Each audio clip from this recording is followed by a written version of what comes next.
আমরা 15 দিনের 20 দিনের আন্দোলনের মিডিয়া কভারেজের নেতা হই নাই।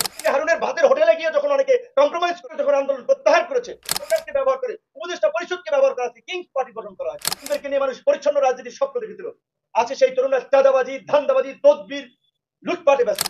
আমরা বিএনপি, জামাত এবং এনসিপির সুস্পষ্ট বক্তব্য চাই। বিএনপি, জামাত, এনসিপি এই মিথ্যাচার স্বীকৃতি দিয়েছে কিনা? আন্দোলন নাকি শুরু হয়েছে দুর্নীতি বিরোধী এবং কোটা বৈষম্য বিরোধী। একটা ডাহা মিথ্যা কথা থাকবে, এটা আমরা প্রত্যাশা করেছিলাম। 133 জন শিশু মারা গিয়েছে। এই 33 জন শিশু কোন রাজনৈতিক দলের কর্মী ছিলেন? তো ক্রেডিটবাজি করছেন। রাজনৈতিক দলের নেতাদেরকে বলতে চাই, কোন নেতার কয়জন ছেলে মেয়ে মারা গেছে? শুধু ধারণ করেছে এনসিপি। আমরা সরকারকে যতটা ধারণ করেছি, সরকার আমাদেরকে ততটা ধারণ করে নাই। শত নতুন দল, গঠিত দল। এই জুলাই সনদের ভিত্তিতেই আগামী নির্বাচন হবে। এই সরকারকে বলতে চাই যে আপনাদেরকেও আমরা কিন্তু ছেড়ে দেব না। তাই সরকারকে বলতে চাই, আপনারা আশকারা দিয়ে এগুলো করেছেন, আপনাদের দায় রয়েছে। সেই দায় মোচনের জন্য হলে অন্তত এই আন্দোলনের অন্যান্য অংশীজনদেরকে যথাযথ মূল্যায়ন করে এই ঘোষণাপত্রে তার সঠিক আপনারা বিবৃতি জাতির সামনে প্রকাশ করবেন। এবং আগামীতে যে জুলাই ঘোষণাপত্র হবে, সেই জুলাই সনদে কিভাবে সকলের আকাঙ্ক্ষাকে প্রকাশ করা যায়, অংশীজনদের ত্যাগের মূল্যায়ন কিভাবে করা যায়, তাদের ইতিহাসকে কিভাবে তুলে ধরা যায়, এবং এই জুলাই সনদকে আপনার মেঘনা কাটার মতো এইটা জাতির মুক্তির সনদে রূপান্তর করা যায়, আইনি ভিত্তি দেওয়া যায়, সেই বিষয়ে আপনারা পদক্ষেপ নিন, আলাপ আলোচনা করুন। এবং এই জুলাই সনদের ভিত্তিতেই আগামী নির্বাচন হবে। অন্যথায় পরিষ্কার কথা, এই বাংলাদেশে প্রতারণার মধ্যে দিয়ে আগামীতে কোনো নির্বাচন হলে, অতীতে নির্বাচনের নামে প্রহসন হয়েছে, আমি দামি নির্বাচন হয়েছে, আগের অনিবন্ধিত দল কিংবা কোনো রাজনৈতিক দল তাদের নিয়ে সমস্ত কর্মকাণ্ড পরিচালনা করছে জেলা লেভেলে, উপজেলা লেভেলে। অন্য অনেক দলকে, গণ অভ্যুত্থান অংশীজনদেরকে দাওয়াতও দেওয়া হয় না ডিসি অফিসে, ইউনো অফিসে, অফিসে। তাহলে এই প্রশাসন কিভাবে একটা নিরপেক্ষ নির্বাচন করবে? সেই জন্য আমরা বারবার বলছিলাম যে আমরা নির্বাচন চাই। নির্বাচনের দাবিতে সবচেয়ে স্পষ্ট অবস্থান তুলেছে সর্বপ্রথম শুরু থেকে গণ অধিকার পরিষদ।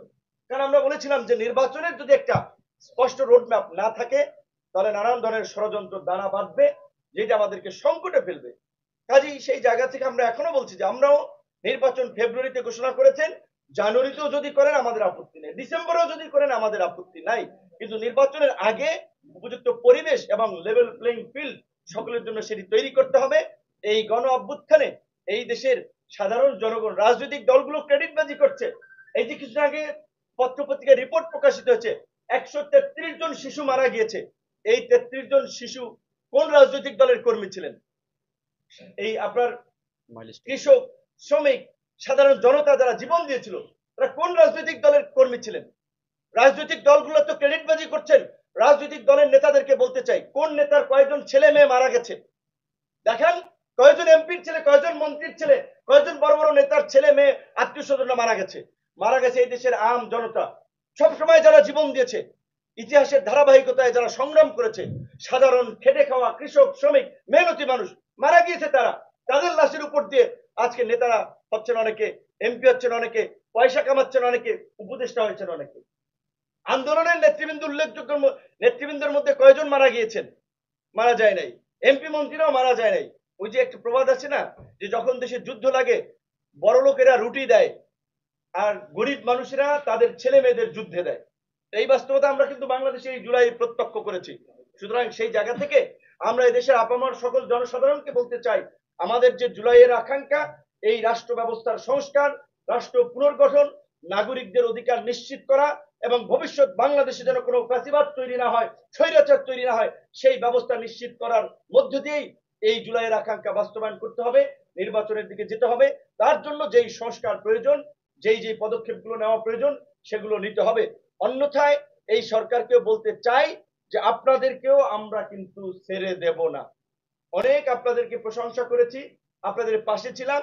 এই যে নির্বাচনের বাকি যে 6 মাস আছে, আপনাদের 6 মাসের প্রত্যেকটি পদক্ষেপে এখন থেকে আমাদের মুখোমুখি হওয়া আপনাদের লাগবে।